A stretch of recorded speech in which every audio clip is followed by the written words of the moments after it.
چلے جی ٹھیک Call ہے، drop ان کا ہوتی ہے۔ نام اور آپ کی باقی چیزیں، آپ کی ڈیٹیلز جو ہیں ہماری پروڈکشن ٹیم بالکل بالکل وہ ریکارڈ کر لے گی۔ نمبر چلاتے رہیے گا تاکہ زیادہ سے زیادہ کالرز جو ہیں وہ ہمیں کال کر سکیں، ان کے سوال اور بڑے چھوٹے چھوٹے مسائل شاہ صاحب ہوتے ہیں جن کے جواب لوگ جاننا چاہ رہے ہوتے ہیں، ہم بھی آف سکرین اپنے مسائل لے کر بیٹھے ہوتے ہیں ہمارے استادوں کے پاس اور جان رہے ہوتے ہیں، تو آئی ایم شیور عام آدمی کے ذہن میں بہت ساری باتیں، بہت سارے سوالات ہوتے ہیں، اس سے لیے ہم نے خاص کر یہ سیگمنٹ آپ کے لیے رکھا ہے۔ اچھا شاہ صاحب، again back to the topic, discussion پہ واپس آتے ہیں۔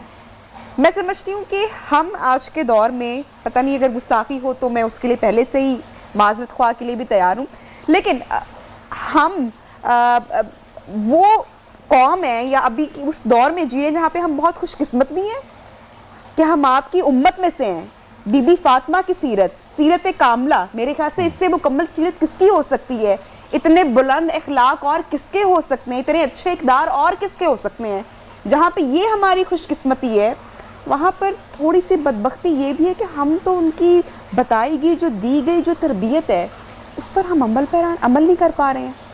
اس لیے اللہ تعالیٰ نے ہمیں مخاطب کر کے ارشاد فرمایا، یا ایھا الذین آمنوا ادخلوا فی السلم کافۃ ولا تتبعوا خطوات الشیطان انہ لکم عدو مبین۔ اے ایمان والو، اسلام میں پورے داخل ہو جو۔ اہل بیت اطہار کی جو زندگی ہے یہ ہمارے لیے اللہ نے نمونہ بنائی ہے اور یہ مشعل یہ منبع ہدایت ہے۔ نبی پاک صلی اللہ علیہ وسلم ارشاد فرماتے ہیں، جب آپ نے حجۃ الوداع کا خطبہ ارشاد فرمایا اور واپسی کا سفر آپ نے شروع کیا تو آپ نے غدیر خم کے مقام پر جو خطبہ ارشاد فرمایا صحیح مسلم کے اندر مروی ہے، آقا فرماتے ہیں انی تارکن فیکم الثقلین لن تضلوا ما تمسکتم بہما۔ آقا فرماتے ہیں اولہما کتاب اللہ، فرمایا میں تم میں دو ہدایت کے ساتھ چشمے چھوڑے جا رہا ہوں، تم کبھی نہیں بھٹکو گے اگر تم نے اپنا رشتہ ان کے ساتھ جوڑے رکھا۔ پہلی اللہ کی کتاب ہے، اس پہ آپ نے فحسم فرغم فی، امت کو اس میں ترغیب دی کہ قرآن پڑھا کرو، قرآن سے اپنا رشتہ مضبوط کرو۔ دوسرا فرمایا وہ اطرتی، وہ میری اطرت ہے۔ حضرت نواب صدیق الحسن خان رحمۃ اللہ علیہ کتاب ہے تشریف البشر، اس میں صفحہ 7 پہ ارشاد فرماتے ہیں اطرت مصطفیٰ کون ہے؟ وہ کہتے ہیں اطرت مصطفیٰ یہ حیدر مرتضیٰ، فاطمہ الزہرا، حسنین کریمین، آگے ان کی جو اولاد ہے یہ اطرت مصطفیٰ ہے۔ تو اطرت مصطفیٰ کا جو کردار آپ نے صحیح بات کی، یہ تو ہمارے لیے مشعل راہ ہے، یہ ہمارے لیے منبع ہدایت ہے۔ یعنی دو جسے کہتے ہیں کہ دو ہمارے سامنے جسے کہتے ہیں آئیکنز یا چیزیں یا مشعل راہ، آپ نے اس کو اگر پکڑ لیا، وہ انہوں نے تو آپ کو کلیہ بتا دیا، تاریخی نہیں زندگی میں، پھر سولوشن آپ کے پاس آ گیا نا۔ آقا نے خود فرمایا، بڑی خوبصورت آپ نے بات کی، آقا فرماتے ہیں میں تمہیں وہ شریعت، وہ راہ دے کے جا رہا ہوں، لیلھا کنہارھا، فرمایا اس کا دن تو ہے ہی دن نہ روشن، اس کی رات بھی دن کی طرح روشن ہوگی۔ شاہ صاحب ایک کالر ہمارے ساتھ موجود ہیں، ذرا ان کی طرف چلتے ہیں۔ اسلام آباد سے شہزاد نعیم صاحب ہمارے ساتھ ہیں۔ السلام علیکم۔ وعلیکم السلام حضرت، کیا حال ہے جناب شہزاد صاحب؟ جناب بالکل ٹھیک ٹھاک، فرمائیے۔ اچھا سر، گزارش یہ ہے کہ روزے دار روزہ تو رکھتے ہیں لیکن روزے کی جو پابندیاں ہیں اس پہ عمل نہیں کرتے، نماز بھی پڑھتے ہیں اور اس کے علاوہ عبادات میں بھی مشغول ہوتے ہیں، لیکن جو حقوق العباد ہیں ان پہ توجہ نہیں دیتے۔ روزے کی بہت ساری پیچیدگیاں ہیں جس میں سر حقوق العباد ہیں، لوگوں کا خیال رکھنا ہوتا ہے، اور اس کے علاوہ سر اپنے آس پڑوس میں دیکھنا پڑتا ہے کہ آیا کوئی۔ سوال آپ کا یہ کہ روزہ رکھنے کے بعد آپ عبادات بھی کر رہے ہیں لیکن حقوق العباد پورے نہیں کر رہے، یہ آپ کا سوال ہے؟ جی جی ٹھیک ہے، اس کے اوپر ہم جواب لیتے ہیں۔ ٹھیک ہو گیا؟ حسن صاحب نے ایک بات بولی، حسن صاحب غالباً شہزاد نعیم صاحب، میں یہاں پہ کہنا چاہوں گی کہ روزے کی اگر سمجھیں ہم لوگ، اگر ہم غور کریں اور محسوس کرنا چاہیں تو روزے کی پیچیدگی، آپ نے کہا، میں کہوں گی روزے کی خوبصورتی ہوتی ہے، روزے کا حسن ہوتا ہے، اس کے آداب ہوتے ہیں، تو ہم اگر پیچیدگی اس کو نہ سمجھیں، اس کی خوبصورتی سمجھیں تو کیا بات ہوتی ہے؟ بہت بالکل صحیح بات ہے، لیکن چونکہ ان کا سوال یہ ہے کہ اس روزہ آپ رکھ رہے ہیں، اس کے اندر آپ تمام عبادات بھی کر رہے ہیں، لیکن چونکہ ان کا پرٹیکولر جو پوائنٹ تھا وہ حقوق العباد، تو شاہ صاحب میں چاہوں گا مختصراً ذرا اس کا جواب دیجیے۔ بلا شبہ مسلمان کو اللہ کے حقوق جو ہیں ان کا بھی اہتمام کرنا چاہیے، ان کا بھی خیال رکھنا چاہیے، اس میں کوئی دوسری بات نہیں ہے۔ یہ جو ہمارے ہاں ایک تصور بن گیا نا کہ حقوق اللہ کی پرواہ نہ کریں، حقوق العباد کی بہت پرواہ کرنی چاہیے، یہ بھی نقطہ نظر بالکل غلط ہے۔ جو بندہ اپنے خالق اور مالک کے حقوق کا خیال نہیں کرتا وہ بندوں کے حقوق کا خیال کہاں کرے گا؟ وہی بندہ حقوق العباد کا خیال اور اہتمام کرتا ہے جو حقوق اللہ میں پورا اترنے کی کوشش اور جستجو کرتا ہے۔ تو یقیناً حقوق اللہ، یہ روزہ رکھنا حقوق اللہ ہے، یہ نماز پڑھنا، تلاوت قرآن کرنا، یہ سارے جو امور ہیں، حج اور زکوٰۃ، یہ حقوق اللہ میں شمار ہوتے ہیں۔ لیکن حقوق العباد یہ بھی ہمیں اس کا اہتمام کرنا چاہیے۔ یقیناً جو روزہ ہے یہ تو شہر المواسات ہے، یہ حقوق العباد ہی میں سکھانے آیا ہوا ہے کہ آپ نے صلہ رحمی کرنی ہے، آپ نے غریب پروری کرنی ہے، آپ نے یتیموں کا خیال کرنا ہے، آپ نے مسکینوں کا خیال کرنا ہے، افطاری کروانے کی شکل میں، سحری کھلانے کی شکل میں، صدقۃ الفطر کی شکل میں، زکوٰۃ کی شکل میں، انفاق فی سبیل اللہ کی شکل میں، بھوک اور پیاس تمہیں اس لیے اس کا احساس دلوایا جا رہا ہے، تمہیں اس کا احساس ہو۔ تو یقیناً نبی پاک صلی اللہ علیہ وسلم نے حضرت ابو موسیٰ اشعری رضی اللہ تعالیٰ عنہ اور حضرت زید ابن ثابت رضی اللہ تعالیٰ عنہ کو، حضرت معاذ ابن جبل رضی اللہ تعالیٰ عنہ کو جب بھیجا نا یمن، تو آپ نے ان دونوں کی وصیت فرمائی، نصیحت فرمائی۔ وصیت کی مراد خاص نصیحت ہوتی، تو فرمایا کہ اتق اللہ حیث ما کنت، جہاں بھی ٹھہرو، جہاں رہو، خلوت جلوت، تقوی کا دامن نہیں چھوڑنا، یہ حقوق اللہ ہے۔ اور فرمایا وخالق الناس بخلق حسن، دوسری تعلیم ہی آپ نے یہ دی کہ اللہ کے بندوں کے ساتھ جو تمہارے معاملات ہیں وہ اچھے اخلاق پر مبنی ہونے چاہیے۔ تو یقیناً آپ نے، حضرت امام ابن تیمیہ رحمۃ اللہ یہاں لکھتے ہیں ان تقوی اللہ یصلح ما بین العبد و بین ربہ، تقوی سے اللہ اور بندے کے درمیان جتنے رشتے ہوتے ہیں نا یہ سارے ٹھیک ہو جاتے ہیں، مستحکم ہو جاتے ہیں، مضبوط ہو جاتے ہیں، سارے معاملات ٹھیک ہو جاتے ہیں۔ اخلاق کی آپ اور نے بات اچھا کی، جو اخلاق ہے اس سے اس بندے کا تمام مخلوق کے ساتھ جو معاملہ، تعلق، رشتہ وہ ٹھیک ہو جاتا بڑی ہے۔ آپ نے اچھی بات کی نبی، اخلاق یہ جو نا آپ کی جسے کہتے ہیں ہم انگریزی کے اندر ہے کٹسی کاسٹ نتھنگ، کہ اگر آپ اخلاق سے بات کریں اگر چیزیں تو اس کی کوئی قیمت نہیں ہے، کوئی پیسے نہیں لگتے، کچھ لگتے، لیکن ہم بہت سارے مواقع ایسے آ جاتے ہیں کہ جہاں پہ ہم زیادتی کر جاتے ہیں۔ ہم سے مراد ہم سب وہ کسی چیز، ہمیشہ امی وہ ہماری مثالیں دیتی ہے نا، جس طرح میں کہتی ہوں نا ساری امیوں کی باتیں اور مثالیں ایک جیسی ہوتی ہیں، تو امی ہمیشہ کہتی ہیں کہ یہ آپ کی زبان ہوتی ہے، یہ آپ کے اخلاق ہوتے ہیں جو آپ فرش پر بھی لے جاتے ہیں اور جو پھر آپ فرش سے فرش پر بھی لے آتے ہیں۔ تو یہ بالکل حقیقت ہے، اور کہا جاتا ہے کہ زبان میں یہ حدیث پاک ہے، جی حدیث پاک ان العبد لیتکلم بالکلمہ ولا یبالی بہا، آقا فرماتے ہیں بعض کو بندہ ایک بات کرتا ہے اور پرواہ نہیں کرتا ہے، ایسے لاپرواہی سے کر دیتا ہے، لیکن وہ ایک کلمہ اس کو اٹھا کر جہنم میں پھینک دیتا بالکل ہے۔ ایسے بالکل ایسے۔ بریک کی کال آ رہی ہے جناب، بریک کی جانب جانا ہے ہم نے، ایک بریک ہم نے لیتے ہیں، بریک لیتے ہیں، بریک کے بعد آتے ہیں اپنی اس گفتگو کو مزید آگے بڑھائیں گے۔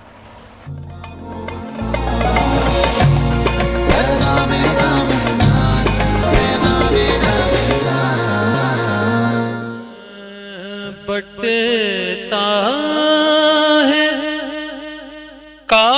کائنات میں صدقہ بطول کا، بٹتا ہے کائنات میں صدقہ بطول کا، کہ سلطان دو جہان ہے بابا بطول کا، کہ سلطان دو جہان ہے بابا بطول کا، کہ رہتی ہے میری دیکھ لو موجیں لگی ہوئی، ہے میری دیکھ لو موجیں لگی ہوئی، کہ مجھ پہ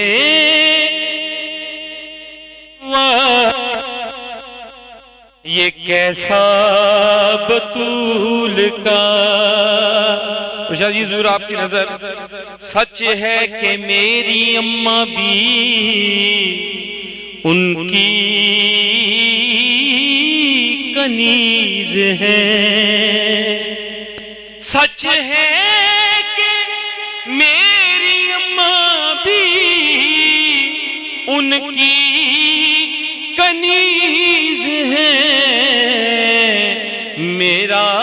ہے باپ دادا بھی منگتا بطول کا، کہ میرا ہے باپ دادا بھی منگتا بطول کا۔ شامی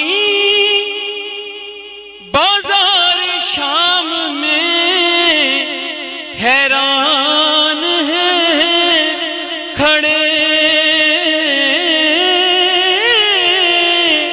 شامی بازار شام میں حیران ہیں کھڑے، کہ قرآن پڑھ رہا تھا بیٹا بطول کا، قرآن پڑھ رہا تھا بیٹا بطول کا۔ اور اجمل کی ہے توقیر بھی اور پہچان بھی یہی، اجمل کی ہے توقیر بھی پہچان بھی یہی، کہ ادنا سا ایک غلام ہے زہرا بطول کا، سلطان تو جہان ہے بابا بطول کا۔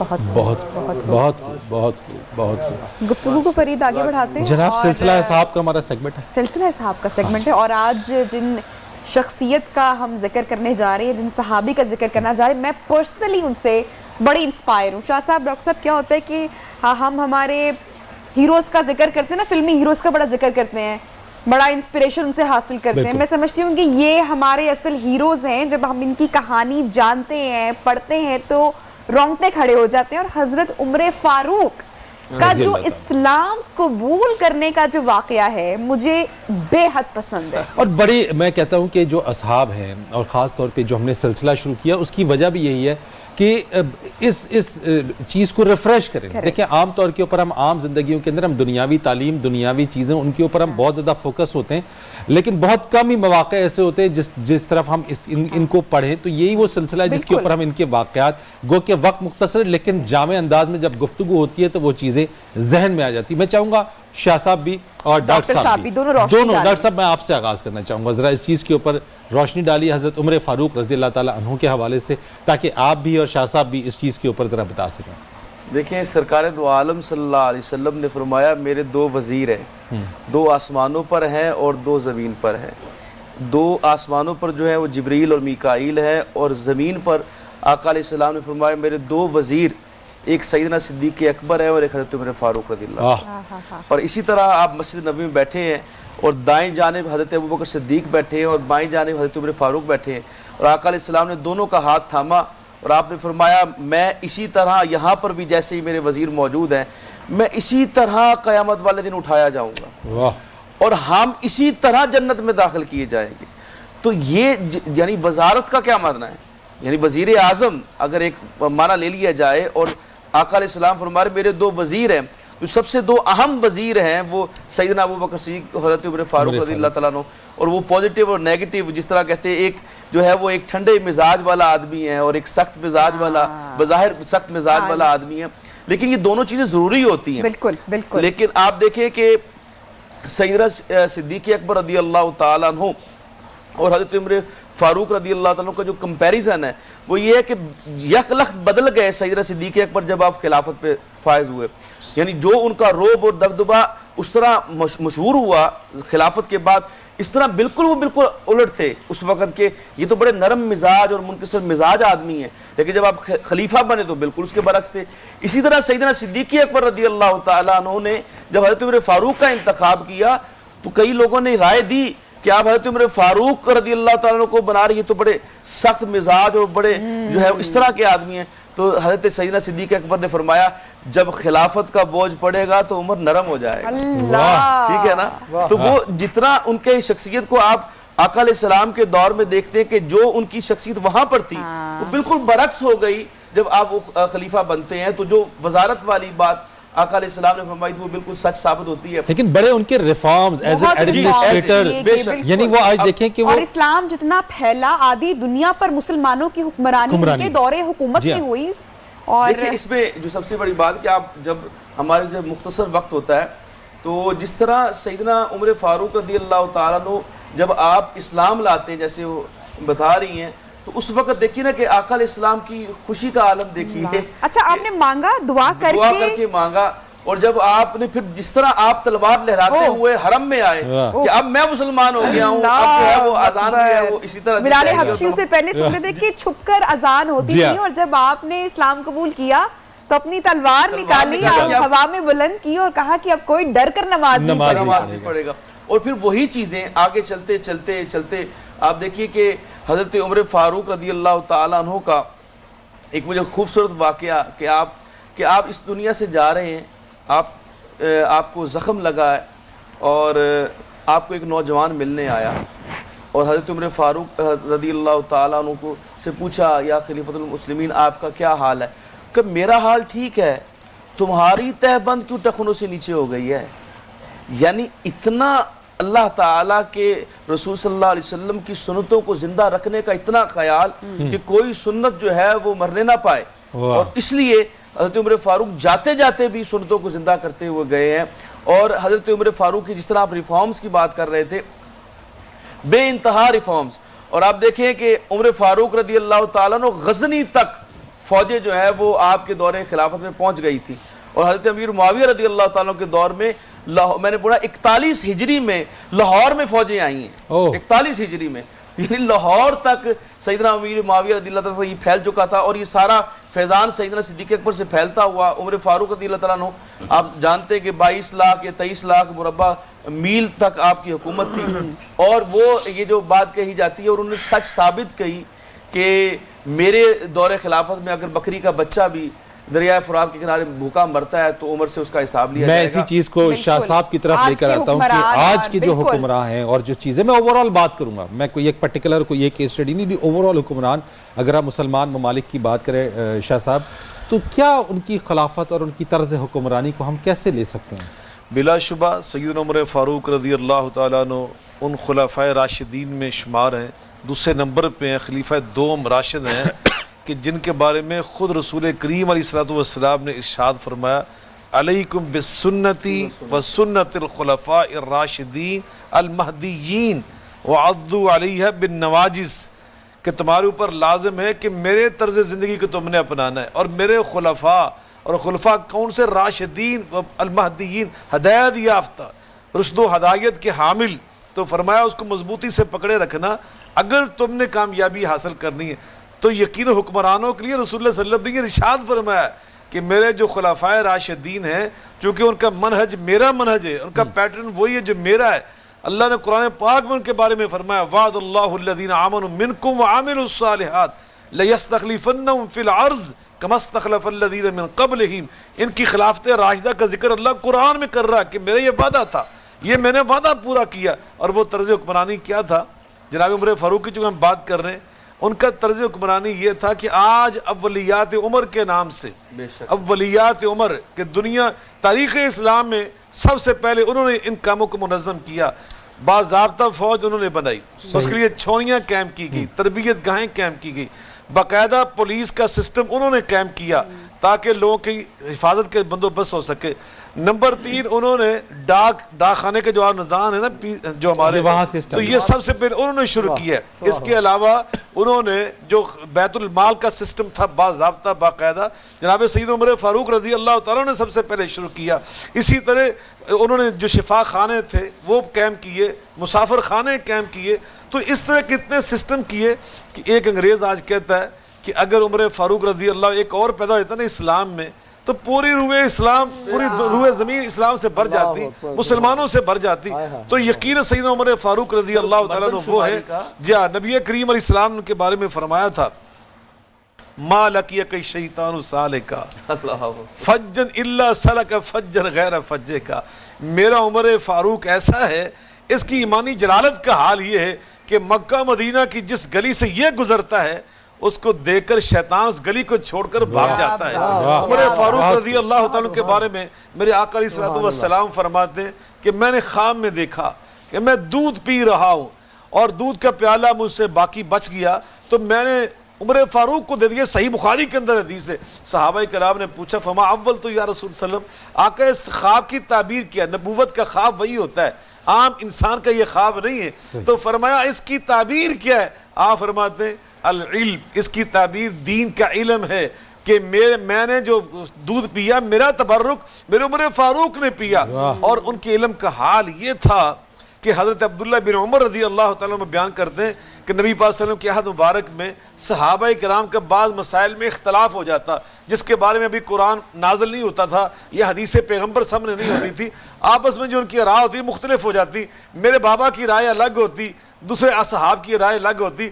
تھوڑی سی دیر گزرتی ہم سنتے کہ اس میں وہی نازل ہو گئی، یہ قرآن آ گیا ہے الا نزل فیہ القرآن علی نحو ما قال عمر. ہم سنتے کہ اسی طرح قرآن نازل ہوتا تھا جس طرح میرے بابا کی رائے ہوتی تھی. خود عمر فاروق فرماتے وافقنی ربی فی عشر، میرے رب نے میری موافقت میں 10 قرآن کی آیات نازل فرمائی.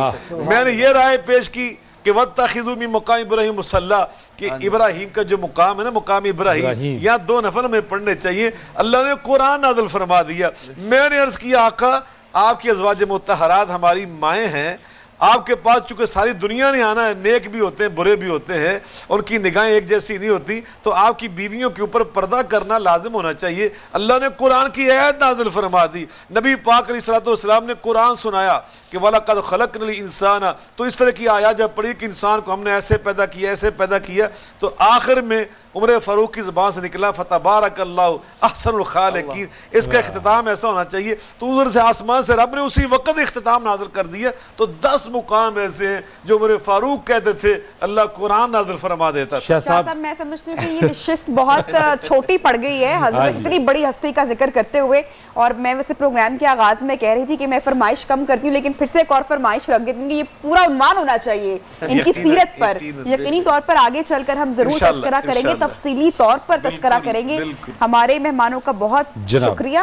بالکل جناب، شکریہ ادا کریں گے آج کے اس. ڈاکٹر صاحب آپ کا بہت شکریہ، شاہ صاحب آپ کا بہت شکریہ کہ آج جس موضوع کے اوپر ہم نے گفتگو کی اور دونوں اس طریقے سے ہم نے ابتدا میں جو بات کی ہے، جس ہستی کا ہم نے ذکر کیا جناب بی بی فاطمہ رضی اللہ تعالیٰ عنہ، ان کے حوالے سے بھی ہم نے کہا کہ کم پڑ جائے گا اور حضرت عمر فاروق کے حوالے سے تذکرہ ہو، لیکن ہم آئندہ آنے والے دنوں میں اس کے اوپر اور مزید مفصل گفتگو کریں گے. عمران حسن صاحب آپ کا بھی بہت شکریہ اور آپ لوگوں کا بہت شکریہ کہ آپ ہمارے ساتھ رہے آپ نے اس سحری ٹرانسمیشن کے اندر. لیکن بہرحال اجازت چاہنے سے پہلے چاہیں گے ہمدانی صاحب کی نعت رسول محمد صلی اللہ علیہ وسلم. نبی خاتم الانبیاء کے برابر نہ پہلے تھا کوئی، نہ اب ہے نہ ہوگا.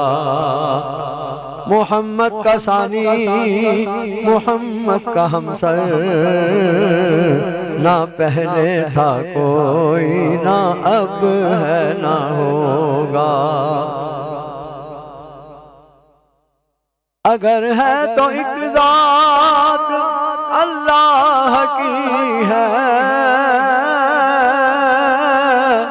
جو ذات محمد سے اعلیٰ ہے، ورنہ اگر ہے تو ایک ذات اللہ کی ہے جو ذات محمد سے اعلیٰ ہے، ورنہ محمد سے اعلیٰ، محمد سے بڑھ کر نہ پہلے تھا کوئی، نہ اب ہے نہ ہوگا. محمد سے اعلیٰ، محمد سے بڑھ کر نہ پہلے تھا کوئی، نہ اب ہے نہ ہوگا. جسے حق نے بلوایا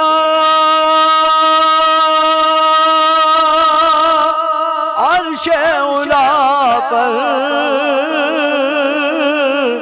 ہوئے فضل حق سے وہ مہمان داور، جسے حق نے بلوایا عرش اولا پر، ہوئے فضل حق سے وہ مہمان داور، خدا کی خدائی میں ایسا پیغام